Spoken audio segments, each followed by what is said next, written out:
Rule 1 is stand up straight with your shoulders back.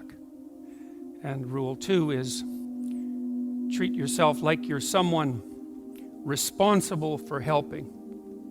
And number 3, which is very tightly associated with number 2, they're sort of variations on a theme, is make friends with those people who want the best for you. By the way, these last 2 rules aren't injunctions designed to make your life easier. They're actually injunctions designed to make your life more difficult. Kierkegaard said at one point that his role in life, given that everything was proceeding to become easier and easier in all possible ways, that there would come a time when people would cry out for difficulty. And so that's partly how he envisioned his role in the world. Interestingly enough, as a universal benefactor of mankind who would strive to do nothing other than to make life more difficult for everyone.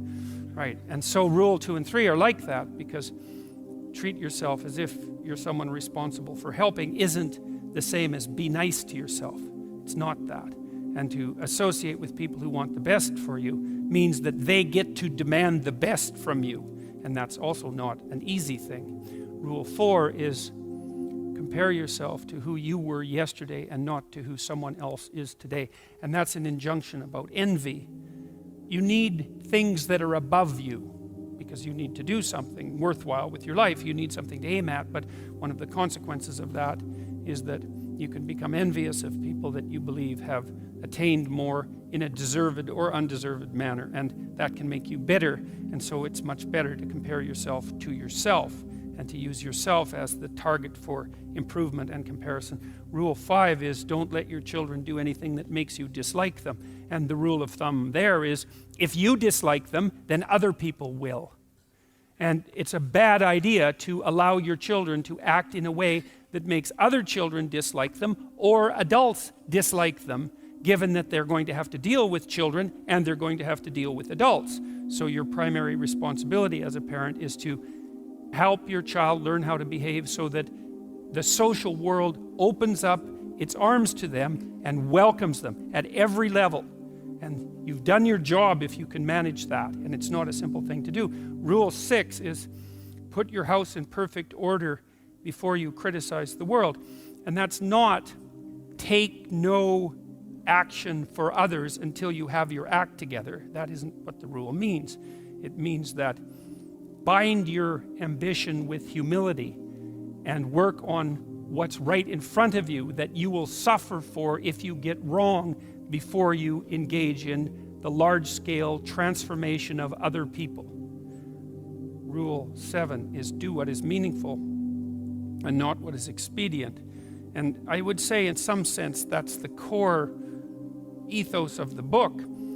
Not exactly, because rule 8, which is tell the truth or at least don't lie, is a necessary conjunction to that, or a necessary additional element, because I don't think that you can pursue what is meaningful without telling the truth. And the reason for that is if you don't tell the truth, or let's say if you lie, which is an easier way to think about it, you corrupt the mechanisms, the instinctual mechanisms that manifest themselves as meaning, and then you can't trust them. And that's a very bad idea. So the fundamental reason to not lie is because you corrupt your own perceptions if you lie. And when you corrupt your own perceptions, then you can't rely on yourself. And if you can't rely on yourself, then, well, good luck to you. Because what are you going to rely on in the absence of your own judgment? You've got nothing if you lose that.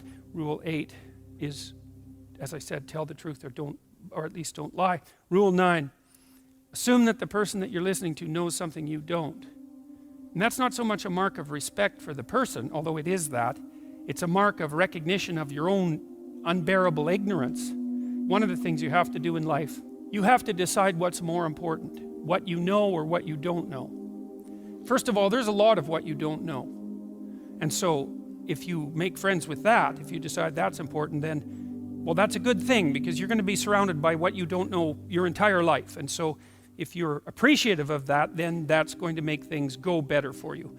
But the other element of that is, well, why should you be appreciative of what you don't know? And the answer to that is, well, you shouldn't. If your life is absolutely perfect in every way, you have exactly what you need and want, you've put everything in order around you, then what you know is sufficient. But if you believe that things could still be put right around you in your own personal life and with regard to the effect that you have on other people, then obviously what you don't yet know is more important than what you do know, and you should be paying attention to find out what you don't know at every possible moment.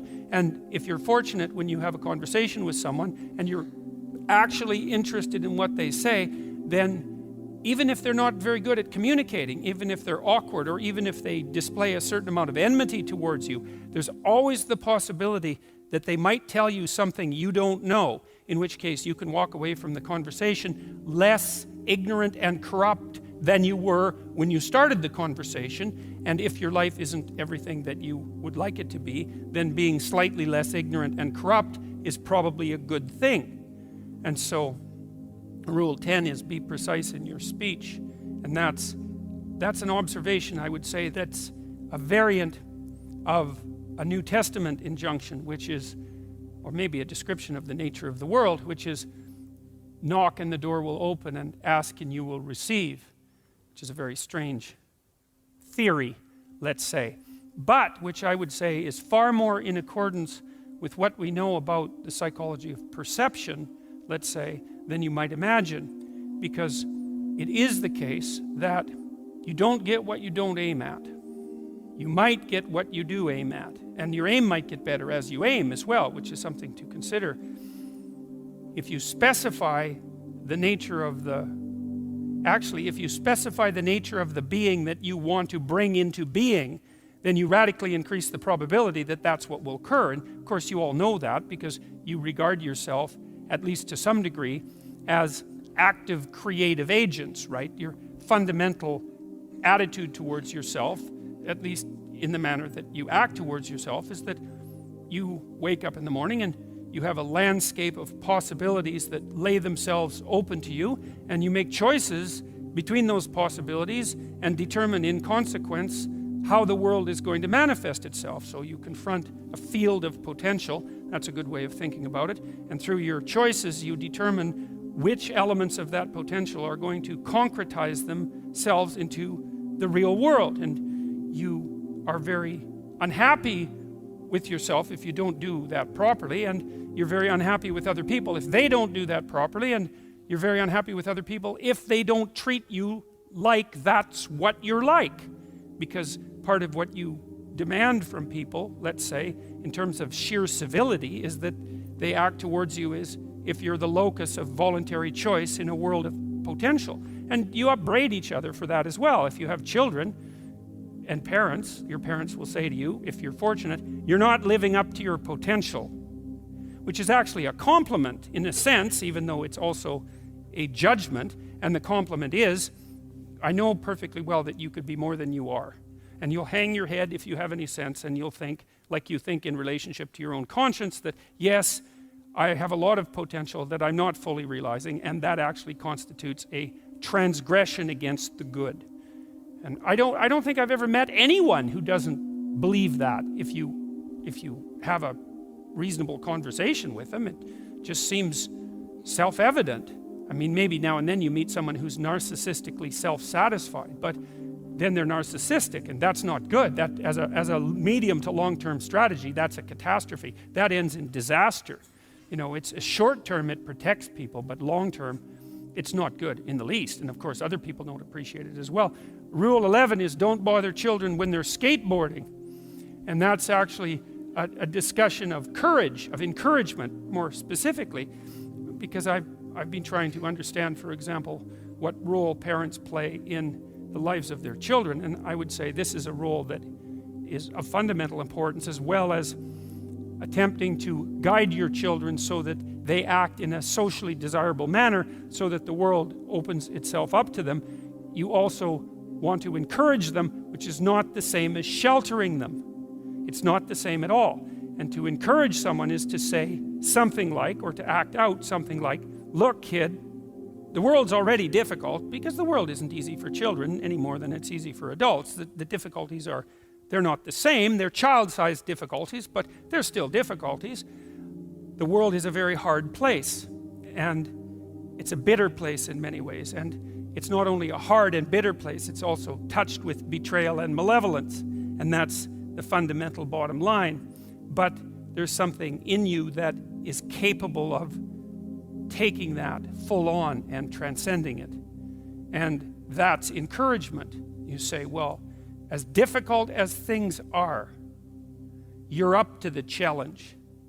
And to interfere with children when they're skateboarding, for example, when they're doing, let's say, inadvisably dangerous things, which kids of course do if they're skateboarding, to interfere with that is to interfere with the child's willingness to voluntarily expose themselves to the risks that they need to expose themselves to in order to develop the sort of competence that allows them to thrive in a world they cannot be sheltered from. And so to interfere with children when they're taking necessary risks is not love or empathy, but cowardice on the part of parents. And it's deeply damaging to children. And I can tell you, as a clinical psychologist, I've never had a client come to my office. In all the hundreds of encounters I've had with people in my office, I've never had a client say, my parents made me too independent. That hasn't happened once.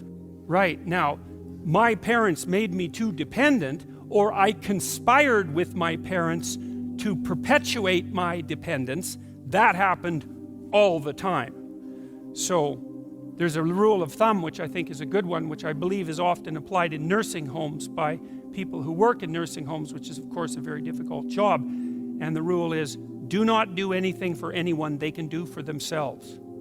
And the reason for that is that it's a form of theft. Rule 12 is pet a cat when you encounter one on the street. And it's oddly enough, a meditation on fragility.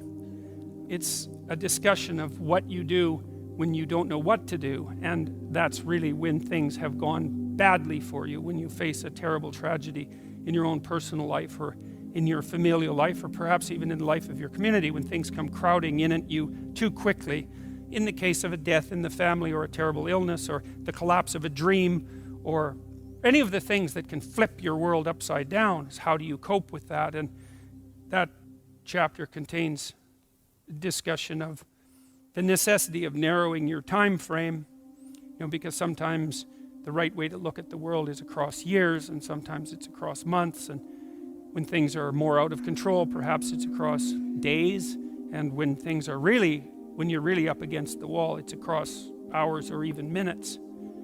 And during those minutes, then you concentrate on doing as well as you can with what's right in front of you for the longest unit of time that you can tolerate conceptualizing. Maybe that's what you do at someone's deathbed. And while you're doing that and suffering away madly, then you also take the time to appreciate everything you can that manifests itself, that allows itself to be appreciated. And so that's the metaphor of the cat, I suppose.